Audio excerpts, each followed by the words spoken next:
አሁን ድረስ መኮረኒ በስጎ የምትበሉ ሰዎች አንድ ሰት ብቻ ገዝታችሁ ይሄ መሰለ መኮረኒ በፍሩ ሞክሩት። አሰላሙ አለይኩም፣ እንዴት ናችሁ? ለራት ለምሳ አማራጭ ይሆናችኋል። ከጎኑ ደግሞ እናንተ በምትፈልጉት ማባያ ሰላጣ ብታረጉለት ደግሞ በቃ ያበደ ነው የሚሆንላችሁ። ሞክሩት። በጣም ቀላል ነው፣ ፈጣንም ነው። 1 ሰዓት ከምናምን የፈጀብኝ ለራት ደርሷል ብቻ።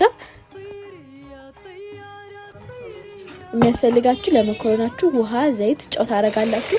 1 ኪሎ መኮረኒ ሩብ ያህል ይቀረኝ። በጣም አትቀቅሉትም፣ ኖርማል እንደምንበላው ሳይሆን ትንሽ ከሱ ያዝ ያለ። ለበሻሜል ሶሱ ደግሞ የገበታ ቂቤ ዱቄት ታረጋላችሁ። እሱ አንድ ላይ ሲያያዝላችሁ 1 ሙሉ ተጠቀምኩት። ከዛ ልኬት ምናምን ከፈለጋችሁ ከዚህ በፊት አሰራሩ ለቅቄያለሁ፣ እሱ ላይ ማግኘት ትችላላችሁ። መኮረናችሁ እንደዚህ ሆኖ ይደርስላችሁ፣ ታጠሉታላችሁ። ከዛ ያላችሁን ቅመም ጨው ጨምሩበታላችሁ። ከዛ ሞዘሬላ ቺዝም ጨምሩበታላችሁ። ካልፈለጋችሁ ያለው ጨምሩ ትችላላችሁ። በጣም እስኪወፍር ሰዓት ላይ አታቆይ። ትንሽ መያዝ ሲጀምር አውርዱት። እንደዛ ከወፈረባችሁ ደስ ስለማይል ትንሽ ወተት ጨምሩበታላችሁ። ትንሽ ወፍሮብኝ ከዛ መኮረናችሁ ላይ መጨመር። ሁሉንም እንዳትጨምሩ፣ ትንሽ በኋላ ላዩን ለመቀባት ትንሽ ብቻ አስቀሩ። እስከሚበቃው ድረስ ያህል ብላችሁ እናንተ አዳርሱት። ከዛ ፓትራችሁ ላይ ትንሽ ዘይት ተቀባላችሁ። ከዛ መኮረኒን ታረጋላችሁ። ለስጎ ስጋ ቢኖራችሁ ጥሩ ነው።